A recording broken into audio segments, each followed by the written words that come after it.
Have you ever looked at your life and quietly wondered whether everything is already fixed? As if you were born with a script you cannot rewrite. Have you ever heard people say that studying Buddhism is only for old people, or for escaping from reality? And still secretly wondered why some practitioners seem calmer, luckier, and more at peace than everyone else? Welcome back to the channel, my friend. Today we are going to walk into a question that can shake the way you look at your entire life. Can studying Buddhism really change your destiny? Or is it just another comforting story? We are not going to answer this with theory alone. Anyone can talk about karma, rebirth, or cause and effect in fancy language, but what really changes hearts are stories. So in this long video style sharing, I want to sit down with you like an old friend and bring you into the lives of very ordinary people: a burned-out office worker, an angry father, a woman drowning in anxiety, a businessman stuck in greed, and a young person lost in meaninglessness. None of them were born as saints. None of them grew up in monasteries. They were people like you and me, with tempers, desires, mistakes, and regrets. Yet at certain key moments, they came into contact with Buddhist teachings and practices, not as decoration, not as superstition, but as a mirror that showed them why their lives were stuck, and as a path that allowed them to walk out of old patterns. Their external lives did not become perfect movies. They still faced sickness, aging, and loss. But something deep changed the way they met those events, the choices they made inside, and the direction of their karma. That is what it means, in a very real and grounded way, to say that studying Buddhism can change your destiny. Let us begin with someone we will call Eric. Eric was the classic modern success story from the outside. He had grown up in a small town, studied hard, entered a good university, and then climbed the ladder of a big company in the city. By his mid-30s, he had what many people called a good life, a stable job, an apartment with a view, a car, a resume that impressed relatives at gatherings. He also had something else: constant exhaustion and a sense of emptiness he did not dare to admit. His days were a smooth loop: wake up, check emails before even getting out of bed, rush to work, sit in meetings, fight small battles for status, scroll on his phone on the way home, collapse on the couch, repeat. Every year, targets rose. Every year, pressure increased. He told himself, just a bit more. When I reach the next position, then I will relax. When I save a bit more money, then I will feel secure. But each time he reached a new level, the horizon moved further away. At night, he sometimes woke with his heart pounding, mind racing through worst-case scenarios. What if I get fired? What if the company cuts my department? What if I get sick and cannot work? What if I never find a partner who understands me? His body ached. His digestion was a mess. His temper got shorter. He tried solutions: fitness apps, weekend trips, fancy restaurants, self-help books. Nothing touched the core. One day, after yet another 10-hour workday, he found himself scrolling aimlessly on his phone at midnight. A video thumbnail popped up. Why does your life feel empty, even when everything looks fine on the outside? Half annoyed, half curious, he clicked. On the screen was a monk, speaking in simple language. He said, "Many people live like this. When I get promoted, I will be happy. When I buy a house, I will be happy. When I get married, I will be happy. When I have children, I will be happy. When I retire, I will be happy. And then one day, they look back and realize they have spent their entire life chasing conditions and never learned how to be happy in their own mind. Your suffering does not come only from circumstances. It comes from how your mind holds those circumstances, grasping, resisting, comparing, and fearing. Studying Buddhism is not about escaping life. It is about learning how your mind works, so that you stop being dragged by it like a slave. Something about those words hit a nerve in Eric. He had heard motivational speakers talk about mindset, but this felt different. The monk was not promising success. He was pointing at something more uncomfortable and more honest. I do not know how to live with my own mind. On an impulse, Eric looked up the temple where the monk taught and discovered it was only a train ride away. The next Sunday, instead of sleeping until noon as usual, he dragged himself out of bed and went. The temple was simpler than he expected. Not luxurious, not dramatic, just quiet. He sat at the back of the hall, feeling awkward at first. People chanted. He did not know the words. Then the monk gave a talk about karma and destiny. Not in a mystical way. He said, karma simply means this. Your present life is largely shaped by past actions. Your future life will be largely shaped by present actions. Destiny is not a fixed script. It is a moving pattern of causes and conditions. When you do not understand this, you feel like a victim. Why is my life like this? Why are others luckier? Why am I so tired, so lonely, so unlucky? When you do understand this, you begin to ask a different question. What seeds am I planting now? What kind of future am I creating by the way I think, speak, and act today? He continued, studying Buddhism is not a magic shortcut. It is a way of deeply seeing your own patterns of greed, anger, and ignorance, and choosing different actions again and again. When those actions accumulate, your destiny changes. After the talk, the temple offered a short beginner meditation session. Eric joined, more out of politeness than faith. He sat on a cushion, closed his eyes, and felt his own restlessness. White ants crawling under his skin. His thoughts jumped: emails, deadlines, people's opinions, worries. The assistant guiding them said, "Notice your breath. Each time you get lost in thought, gently return. Do not fight the thoughts. Do not judge yourself. Just see clearly." For the first time in a very long time, Eric tried to simply sit with his own mind without immediately distracting himself. He saw, with uncomfortable clarity, how noisy it was, how much of his mental energy was spent on replaying the past and rehearsing the future. When the bell rang, the short session felt both like torture and like a strange relief. On the train back, he thought, I have spent so many years training my body, my skills, my social performance, but I have never trained my mind. No wonder I am exhausted. That day did not magically cure his stress, but it was the first small turning of his destiny. Why? Because a new kind of question entered his life. Instead of only changing my outer conditions, what if I also change how I meet them inside? In the months that followed, Eric made a quiet decision. He would keep going to the temple once a week and try to apply at least one teaching in daily life.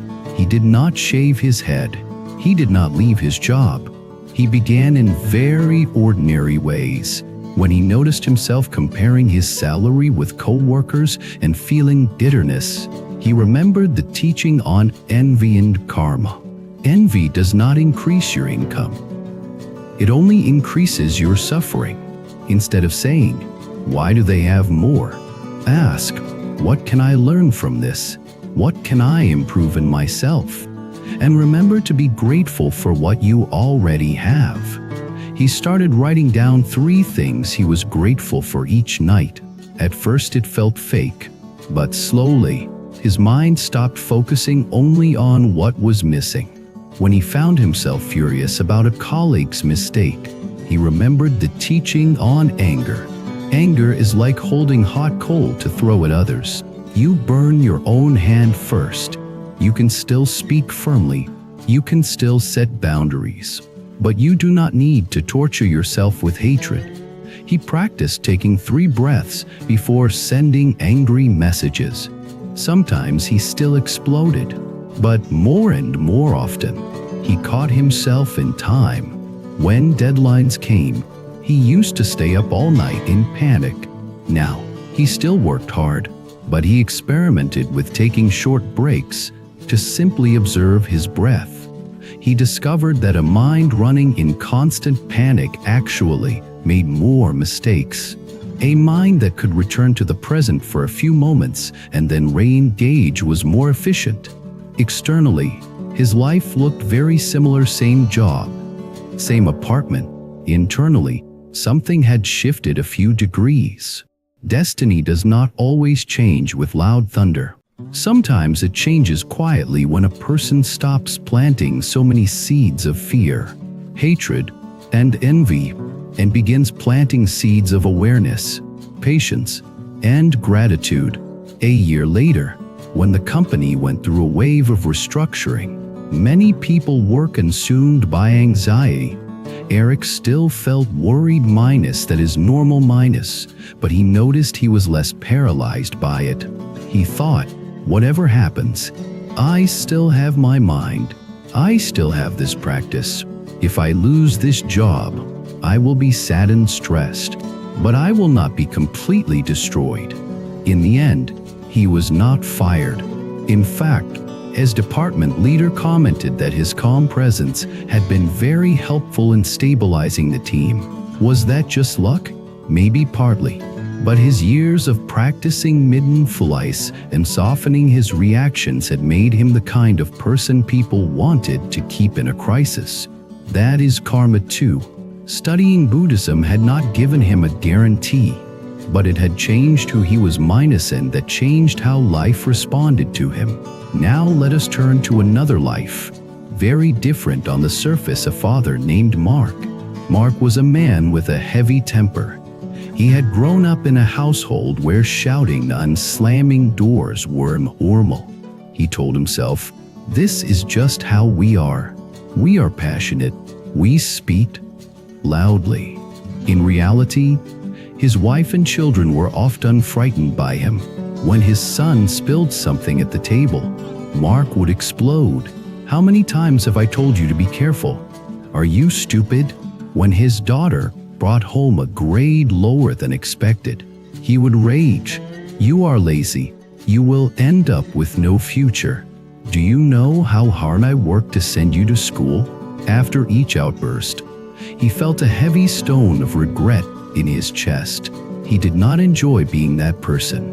Sometimes, late at night, when the house was quiet and he saw his children sleeping, faces soft and vulnerable, he would gently touch their hair and whisper, "Daddy is sorry."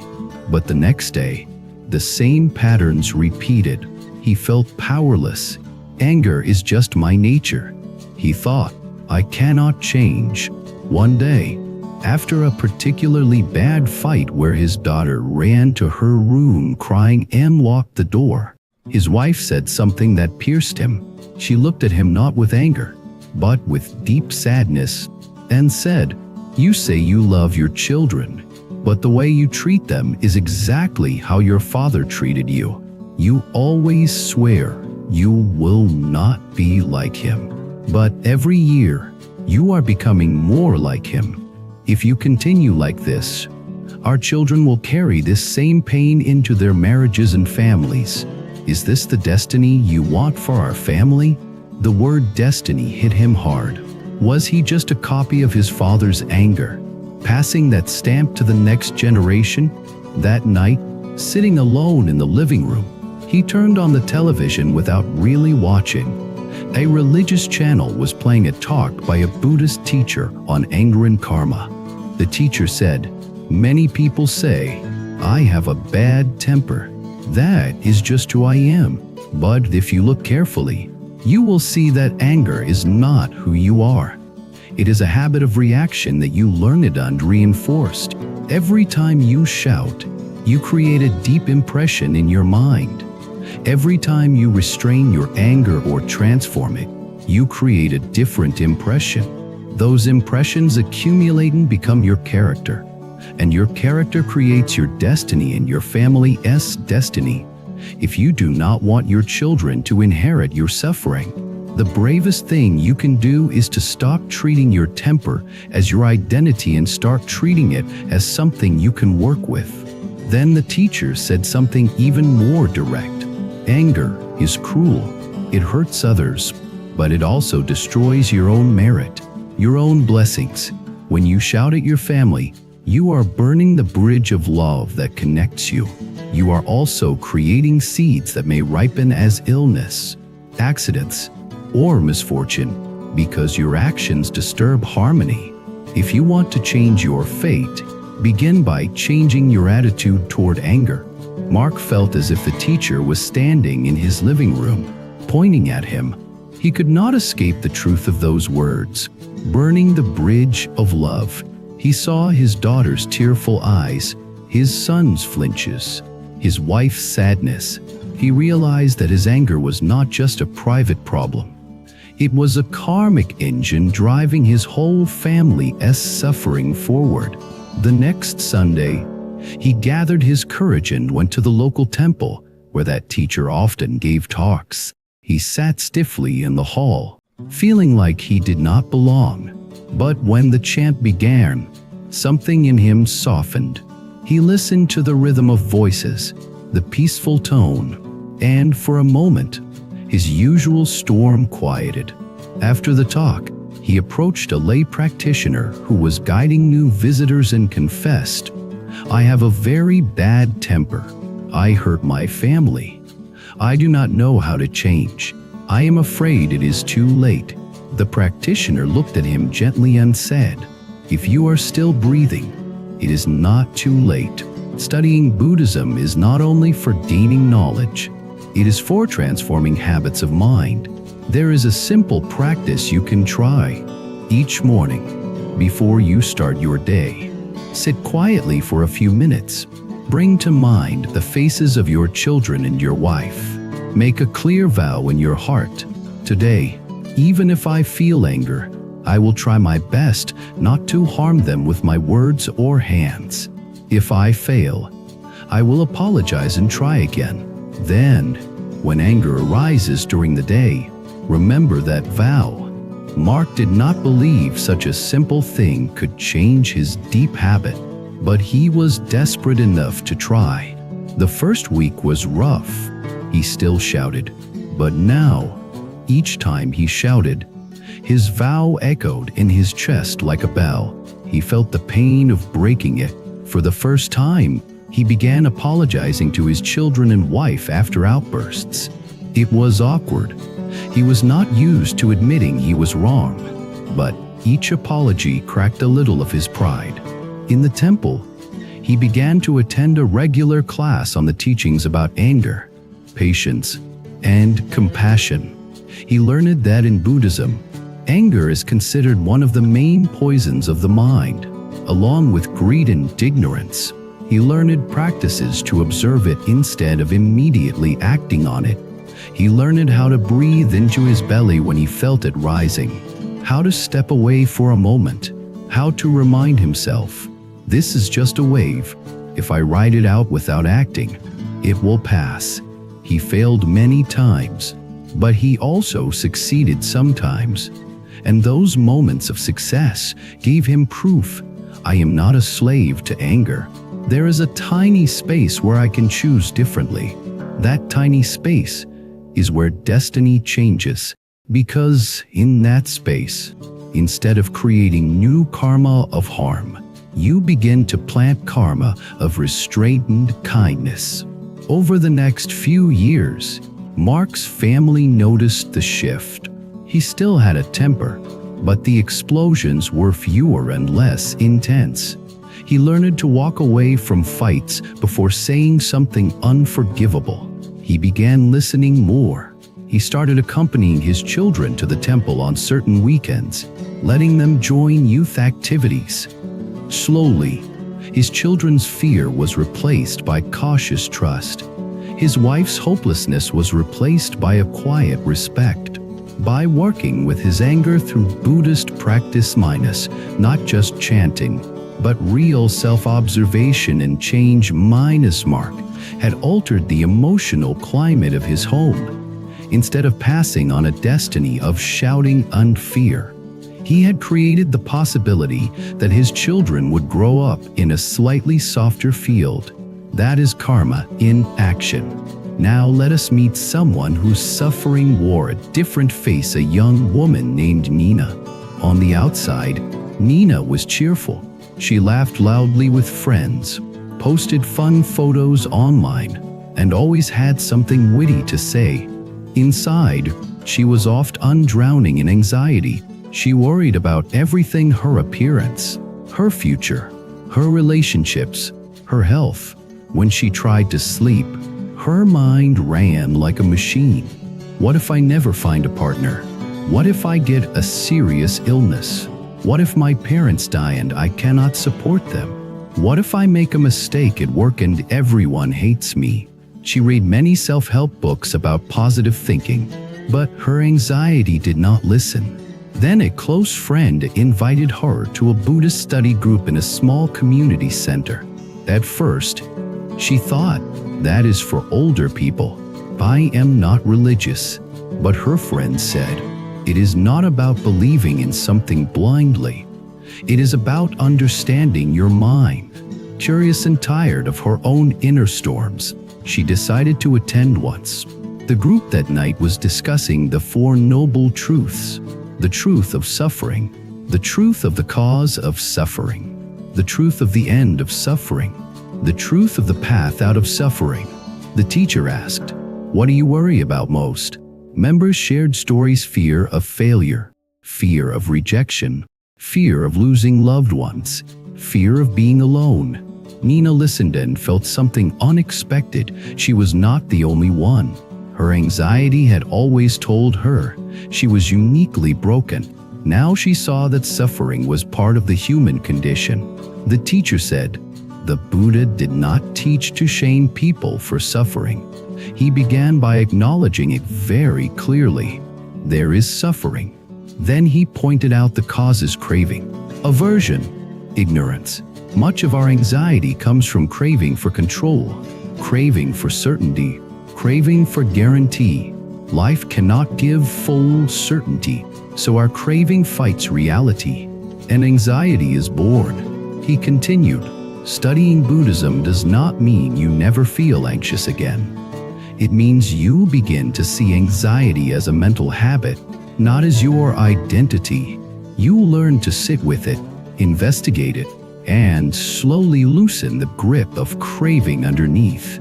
Nina felt a small light turn on. She had always taken her anxious thoughts as facts. Now she began to see them as clouds passing through the sky of her mind. The group taught a short breathing practice. Sit comfortably, feel the breath at your nostrils or your belly. When anxious thoughts come, notice them, label them gently as thinking or worrying, and return to the breath. Do not try to force them away. Just keep coming back. At home, she tried this for 10 minutes each night. The first week was chaotic. Her anxiety seemed to get louder. Thoughts shouted, "This is not working. You are wasting time. You are still a mess." But she remembered the teacher's words, "It often feels worse before it feels better, because for the first time, you are actually facing what has always been there." So she stayed. Week by week, she noticed that her relationship to anxiety changed. The thoughts still came, but she could observe them with a tiny bit more distance. Instead of being fully inside them, she had moments where she could say, This is the what-if story again. I do not have to believe it completely. She also started applying one simple Buddhist practice in daily life, acting with kindness. Whenever anxiety told her she was useless, she chose to do one small kind thing for someone holding a door, sending a supportive message, helping a co-worker. After each act, she dedicated the merit. May this goodness help all beings who suffer from anxiety, including me. This may sound sentimental, but it had a very practical effect. Instead of being trapped only in her own worries, she began to feel connected to others.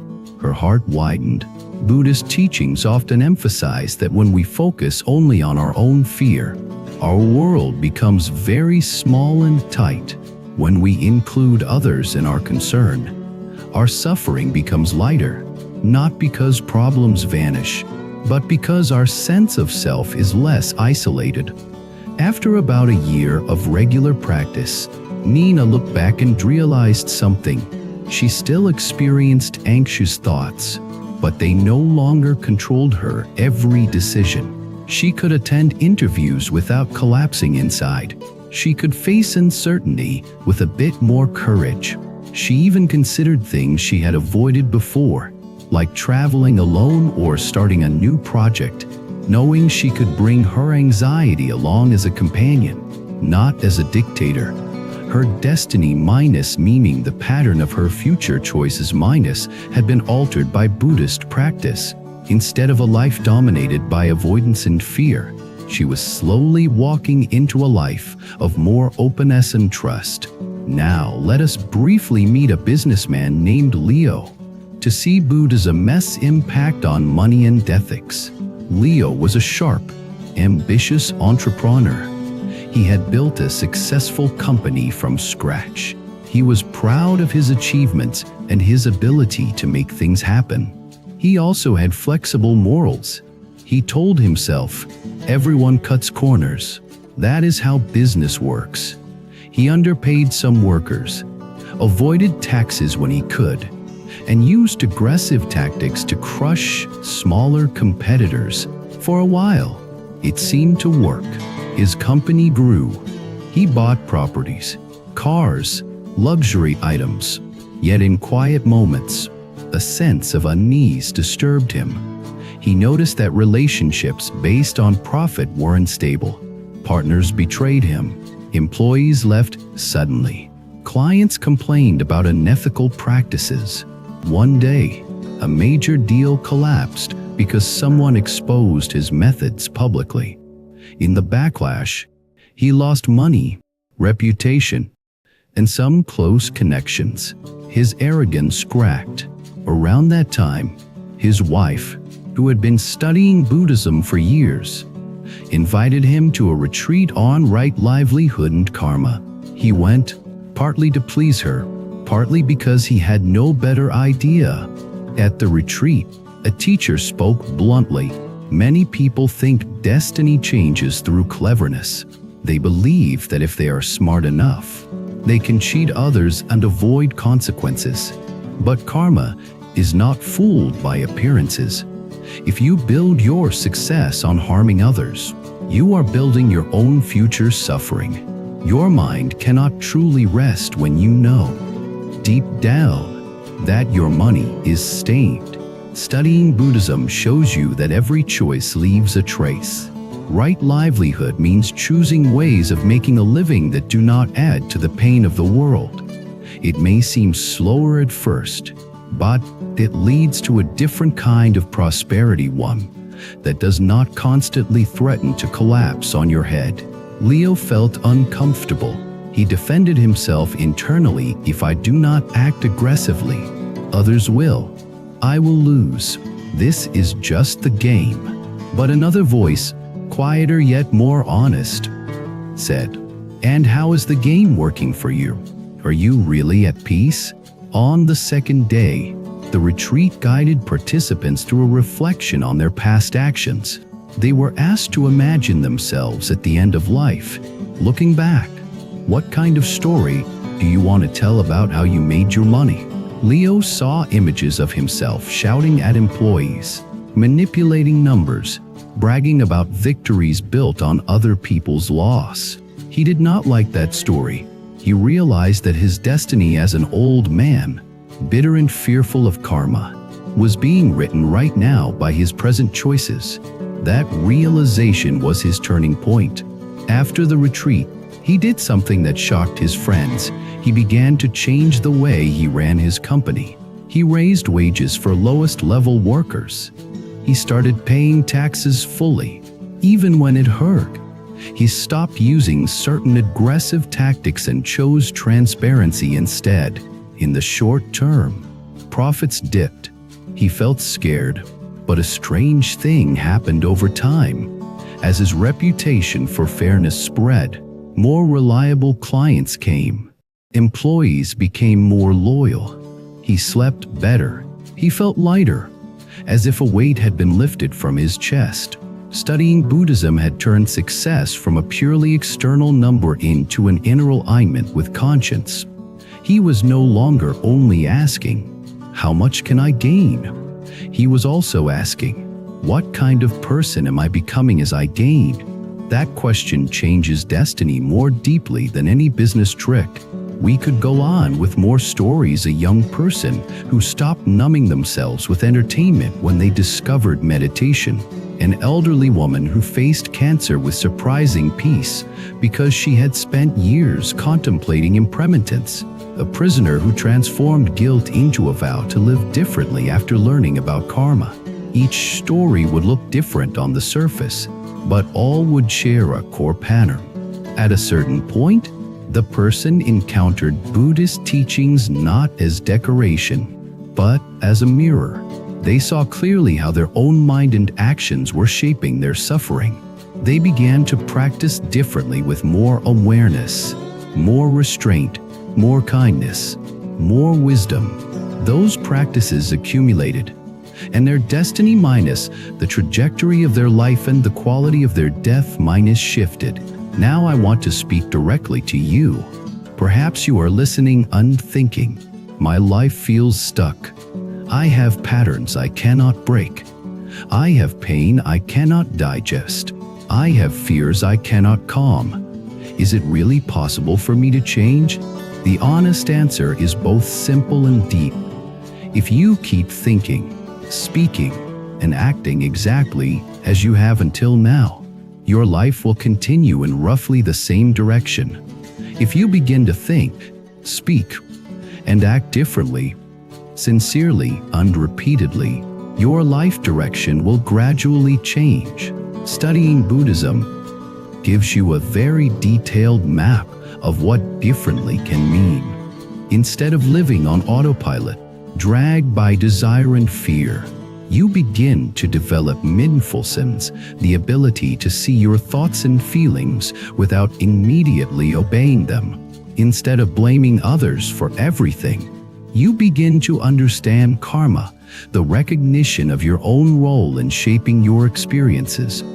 Instead of drowning in self-hatred or pride, you begin to practice compassion toward yourself and others.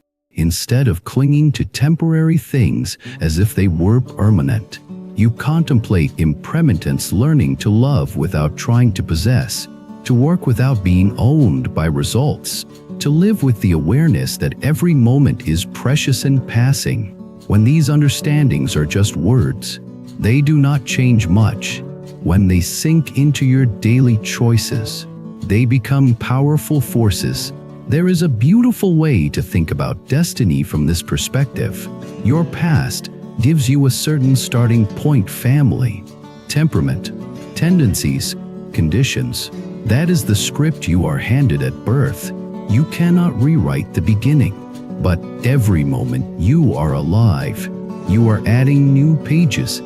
If you write those pages with more greed, more hatred, and more ignorance, the script becomes heavier. If you write them with more wisdom, more kindness, and more awareness, the script becomes lighter. Buddhism is not asking you to believe in an external force that will save you. It is inviting you to become a co-writer of your own story, in partnership with karma and reality. Of course, this path is not easy. It means taking responsibility. It means admitting, I have contributed to my own suffering. It means forgiving yourself for not knowing better before, and then doing better now. It means showing up again and again to practice even when you feel lazy or doubtful. Yet the reward is immense. A mind that slowly becomes less chaotic. A heart that becomes more stable and kind. A sense of meaning that does not depend only on success or failure. And a death, one day, that you can face with less panic and more trust. Because a mind trained in the Buddha's teachings does not feel as lost when the body falls apart. It knows that consciousness continues, that karma follows, that the seeds you have planted will bear fruit. So the real question is not, does studying Buddhism change destiny? The real question is, am I willing to let it change mine? This does not require you to move into a monastery tomorrow. You can begin exactly where you are. You can start by visiting a temple or joining a study group once, just to listen. You can start by reading a simple texting reflecting on how it applies to your life. You can start by practicing kindness for 10 minutes a day on purpose. You can start by sitting with your breath for 5 minutes each morning, watching your thoughts without following them. You can start by choosing one unwholesome habit minus a way you harm yourself or others minus and making a realistic plan to reduce it, one step at a time. You can start by dedicating the good you do. May this benefit not only me, but all beings walking through suffering. These are small acts on the surface, but they are seeds of a new destiny. As we move toward the end of this long sharing, I want to invite you to a simple reflection. Think of one area of your life that feels most stuck right now. Perhaps it is relationships. Perhaps it is work. Perhaps it is your temper. Perhaps it is anxiety. Ask yourself, with courage, what patterns of thought and behavior have I repeated here for years? What do Buddhist teachings say about these patterns? Is there one small practice I could begin today that would plant a different seed in this area? Do not wait for the perfect moment. Do not wait until you understand everything. Destiny does not change in one glorious leap. It changes when, on an ordinary day, an ordinary person like you thinks, I do not want to keep hurting myself and others in the same old ways. I am willing to try something different. And then actually does it, again and again. If this sharing has touched something in your heart, if it has reminded you that you are not trapped in a fixed script, I warmly invite you to share your own experience in the comments. Have you ever tried applying a Buddhist teaching in a real situation and noticed a shift, however small, in your life? Have you seen someone around you change through practice? Not in theory, but in daily actions? Your story might be the sign someone else needs tonight to take their first small step. If you would like to keep walking together on this path of exploring karma, awakening, destiny, and the real transformation of ordinary lives, remember to subscribe, like, and comment so this conversation can continue. If your conditions allow and your heart feels moved, you can also consider supporting the channel as a member, helping to sustain the time and dedication behind these long, carefully woven sharings. Most importantly, when this video ends and your room returns to its usual quiet, know this: you are not a fixed character in a story written long ago. You are a living being whose every thought, word, and deed is a brushstroke on the canvas of destiny. Studying Buddhism simply hands you a clearer palette and a steadier hand. May you use them well. Every person carries a certain energy. Your focus, your dreams, your purpose. bracelet is a physical reminder of that energy. Symbol you wear daily that pushes you to stay grounded, balanced, and aligned. If one of the bracelets caught your eye, you can order it through the link in the description and check more powerful styles on our homepage store. Choose the one that strengthens your journey.